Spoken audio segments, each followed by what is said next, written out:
Hey, tourpreneurs, it's Mitch Bach, and just a quick note before we begin today's episode.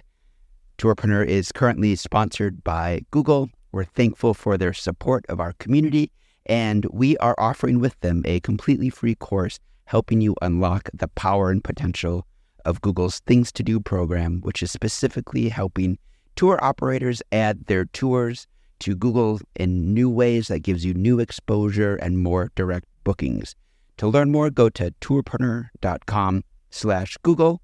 And as always, show notes, more resources, links to our newsletter, our business coaching community, and so much more are available on tourpreneur.com.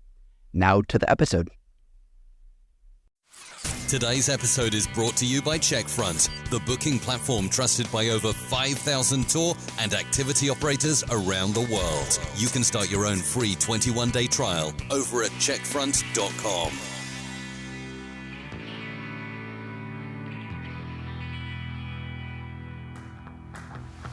Welcome to the Tourpreneur Podcast. Travel industry veteran Shane Whaley will take you on a journey with fellow tourpreneurs, sharing their tips, ideas, insights, and success stories to inspire you to make your tour business the best it can be. And now, here is your host, Shane Whaley.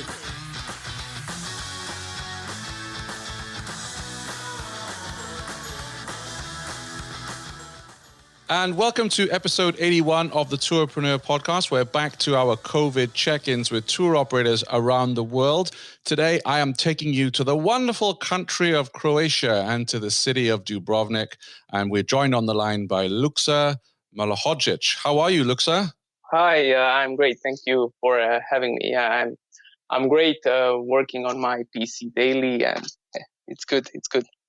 All right. So your company, Rewind Dubrovnik by boat, you offer boat tours from Dubrovnik. How is the situation? I haven't read much about Croatia in the news with COVID. Are you in lockdown? How does that look for you? So the newest word that we had, it was, I think yesterday. Yeah. Yesterday, we don't have anymore a 14-day quarantine when you arrive in Croatia. So Right. It's, I can say every week we have a good news, but it's a new normal. It's not normal that we had. It's still the cafe bars are open, but it's 2 meters from each table.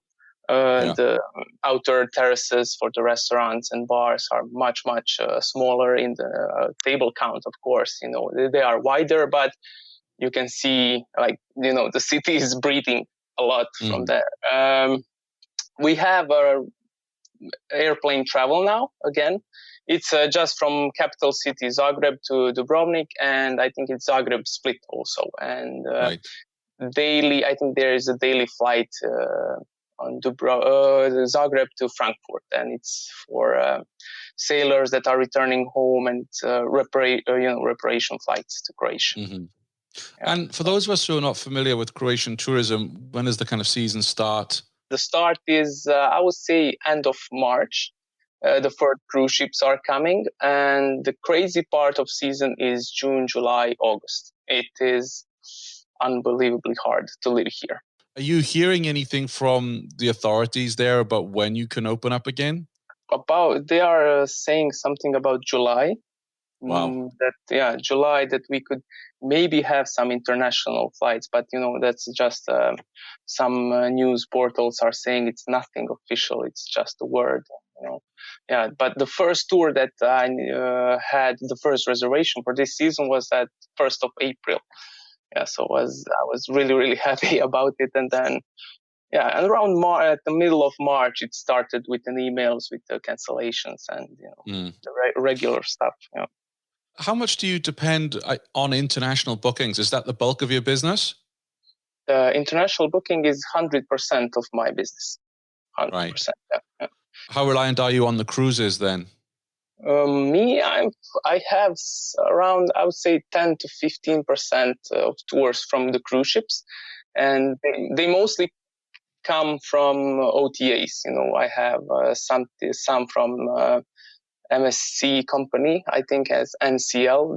Those are the companies that come here and in Dubrovnik, and it's people from Sweden, from Norway, mostly from those countries that we book over Viator most. And I imagine you're getting a lot of. I'm not quite sure. I'm not a huge Game of Thrones fan, I'll be honest, but I read that lots of people are visiting Croatia because of Game of Thrones, correct?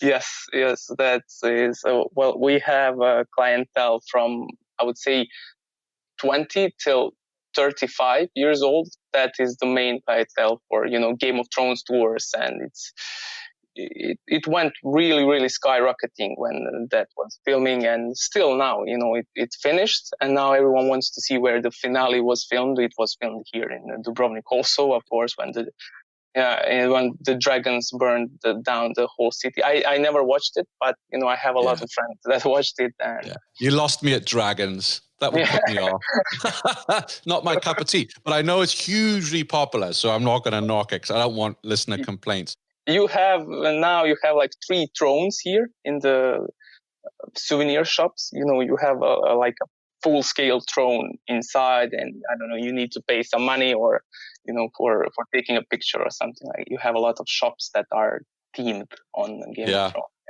Yeah. All right. So how are you spending your time right now? Because obviously there's no bookings coming in. What are you doing to plan for the recovery?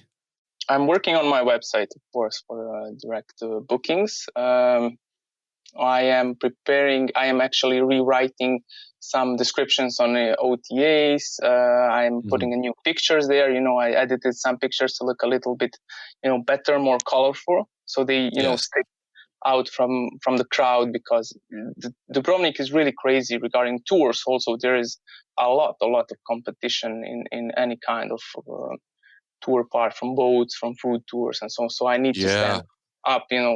I think the OTAs will help a lot now in this process when everything starts. So I think it's a smart plan, to have them on let's say on my side, when everything starts. Yeah. So, which OTA has been most successful for you? For me, it's Viator.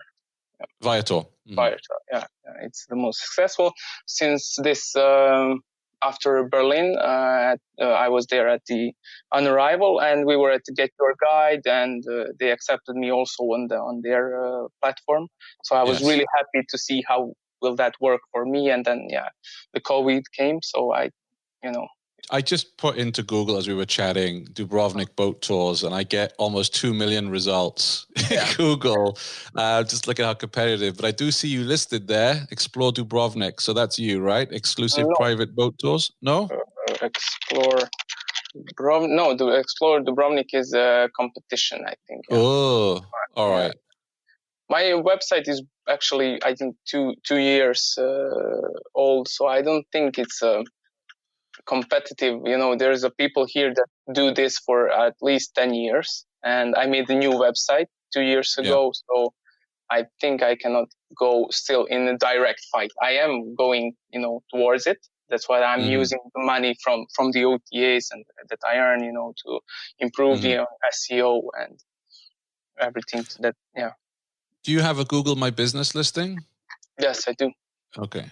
Well, if there's, I know we have SEO experts who are listening to the show today. So if you look at Lukša's website, which is rewind.dubrovnik.com, if you see anything obvious that he's missing here, drop him a line and let him know.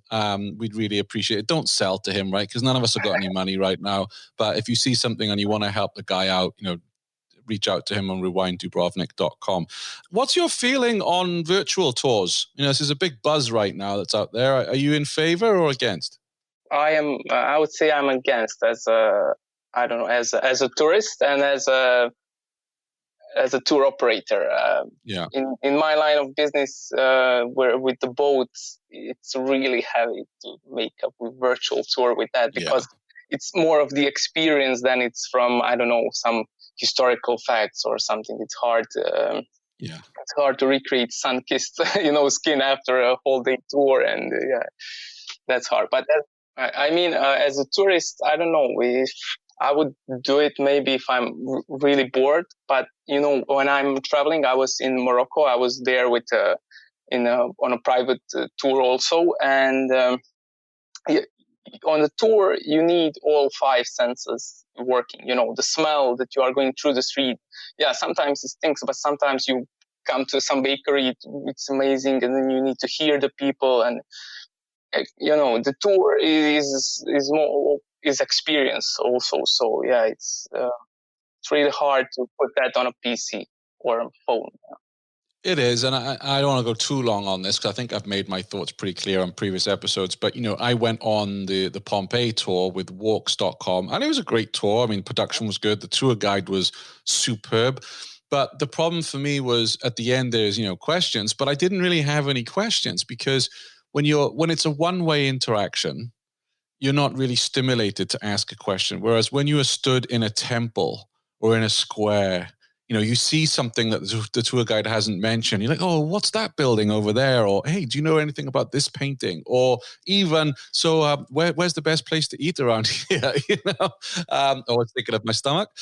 So that for me was, I supported it, and I'm doing another one on Friday, which is the changing of the guard at Buckingham Palace, because I'm a history buff, but it's because I work in the industry. If I was not working in the industry, I probably wouldn't do it. Yeah.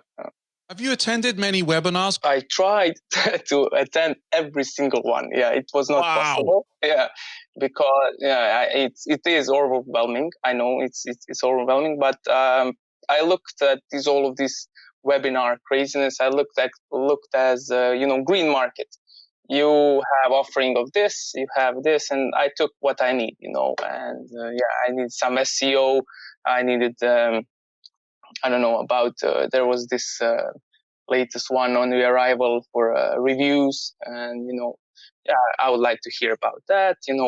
I start some, I don't find it interesting, I stop. I'm not pushed. So, I think it's very good, and I'm really thankful for your podcast also, and for the arrival. It was a ton of content for tour operators, really, it was.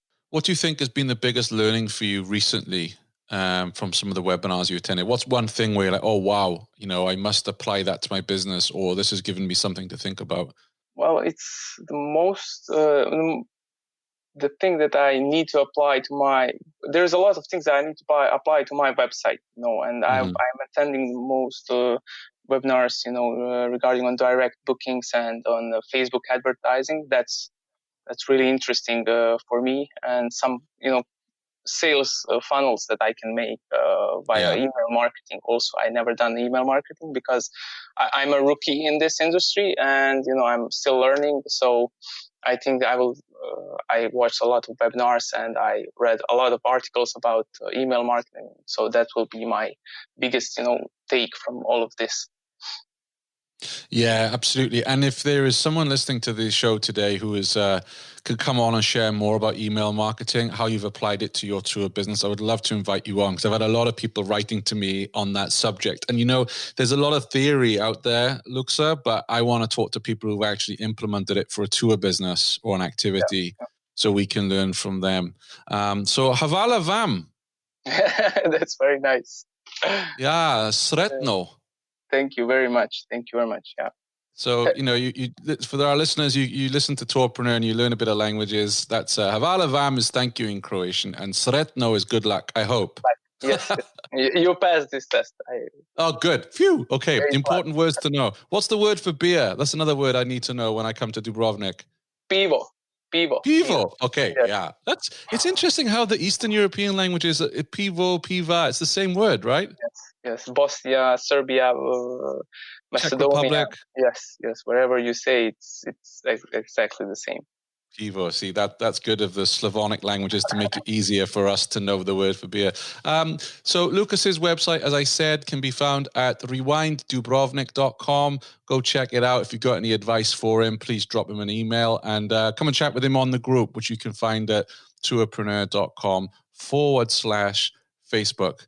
Thank you, Lukša. Thank you very much, Shane. Thanks for listening to the Tourpreneur podcast. Be sure to visit tourpreneur.com to join the conversation and access the show notes, including links to the resources mentioned on today's episode. This is Tourpreneur.